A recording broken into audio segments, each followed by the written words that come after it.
So my first experience with UW Extension was when I was about 10 years old, and my parents were debating dairy farmers for 35 years, and they're debating, should we get into ginseng? We were in the central part of the state, Marathon County, and I can remember them having that conversation with the Marathon County ag agent. You know, a lot of things involved with ginseng, from shading to really regimented spraying. It's a crop that takes 4 years.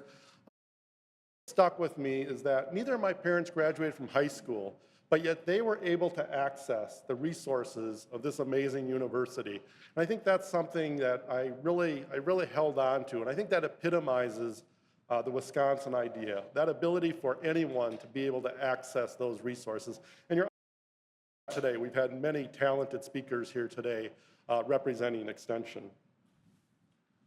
Let's see here. So Extension goes back to 1912 in Wisconsin, and we have a proud tradition here, really supporting the ag industry. Not all those 4-H youth who, many of those grow up working in our ag industry, as I experienced myself. You know, and 100 years ago, we were focused on grain crops. We had a much different focus then.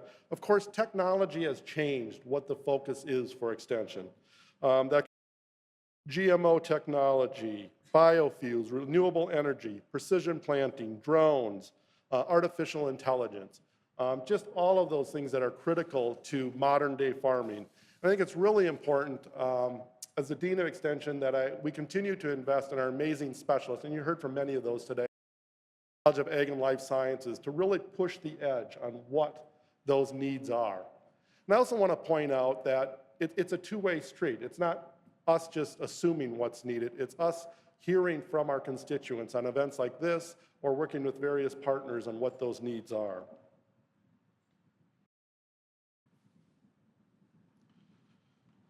So Extension is often referred to as cooperative extension nationally, and that's really the official name.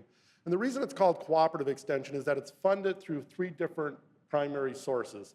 There's federal funding through Smith-Lever, there's state funding through the state to the universities of Wisconsin and to UW-Madison, and then there's also local and county funding. That cooperative funding is used to conduct really that applied research. A lot of that research is done on farms, and we're doing more and more of that, and that's going to be a focus of ours moving forward. That includes our work really around water and looking at water and what the impact of water is. Working really with farmers to think about the importance of managing water. And you know, oftentimes you'll hear people talk about, oh, farmers, like they're the enemy. Farmers more than anyone care about what's going on in their land. And our goal is to explore new processes and really encourage that peer-to-peer learning from farmers.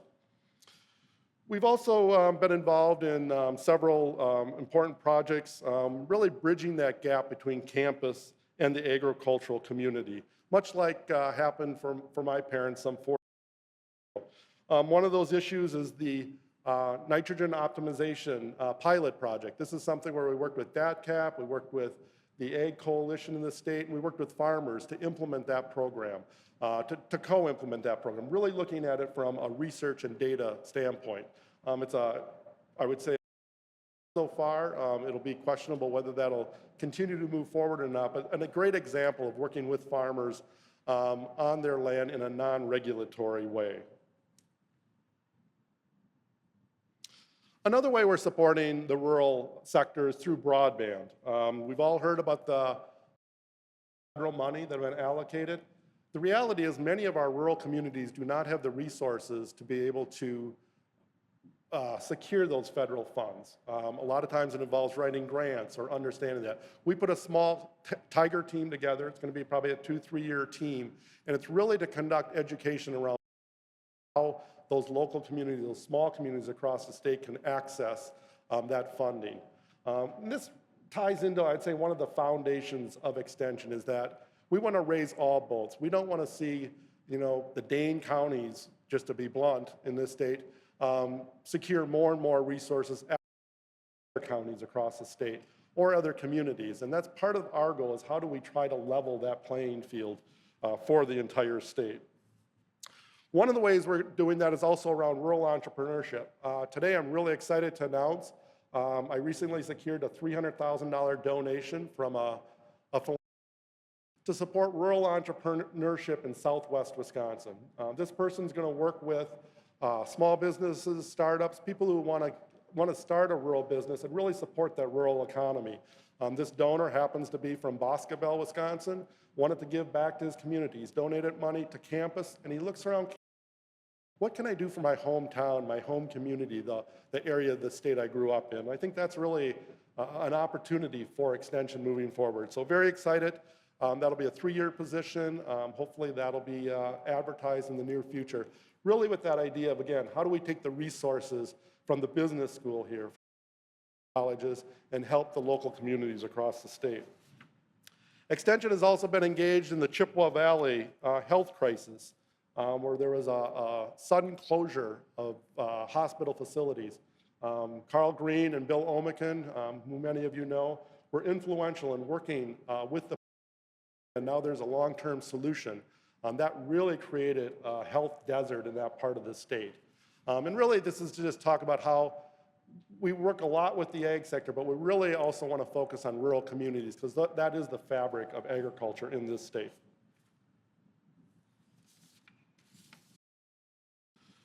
So like many public entities, I would say we're facing some of those funding crunches. You know, and when we look at that educational role and that Wisconsin idea of taking resources to the people of the state, those demands aren't going down.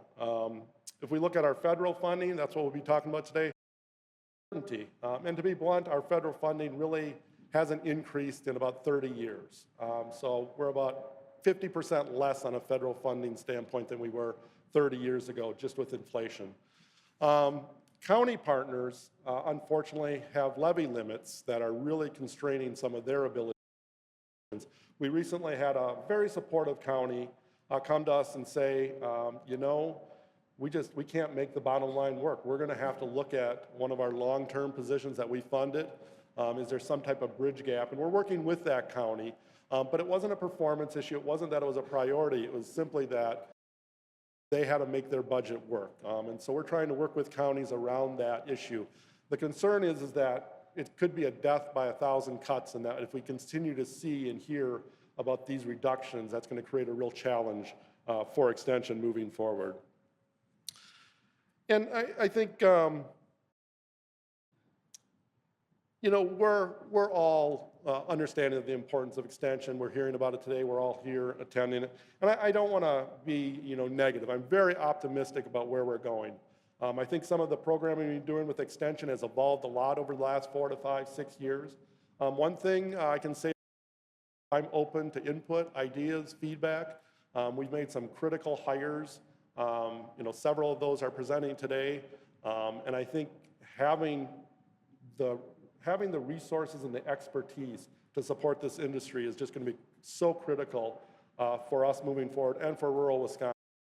I'm preaching to the choir. I know you all have a deep interest in rural Wisconsin and the ag industry, and I'm looking forward to how we can work better with all of you to make that happen.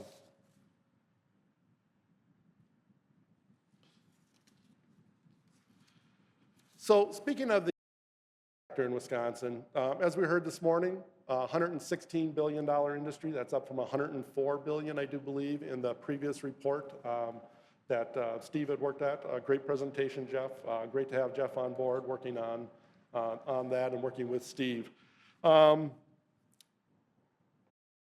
Really, I think, uniquely situated for a variety of types of agriculture. We're really thinking about how do we think about the diversity of agriculture, whether that's bioenergy, biogas, whether that's how do we really look at external, international markets around the dairy industry and all those heard about today.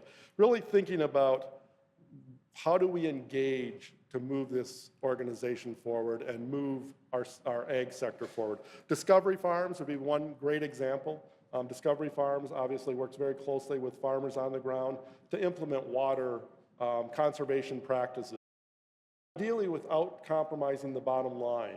And that's been a huge success, and we want to look at how do we do more of that moving forward. Again, growing up on a farm, it's not like, there wasn't a love for the land. Farmers probably more than anyone care for the land, and I think we provide a unique opportunity to work with them to a lot of the benefits of the farming and also working on a lot of these public relations challenges that we have in the ag sector. So just in wrapping up, I want to thank you. We did end up growing ginseng. I was kind of hoping we weren't going to do dairy and ginseng. Unfortunately, we do both. That made for a very interesting teenage years for me. But again, the value of having those resources from the university were so critical. So I just want to thank everyone for participating today. I want to thank all our speakers. Really appreciate your partnership. And if you have any, don't hesitate to reach out to myself or any of the extension folks that are here today. Welcome and thank you.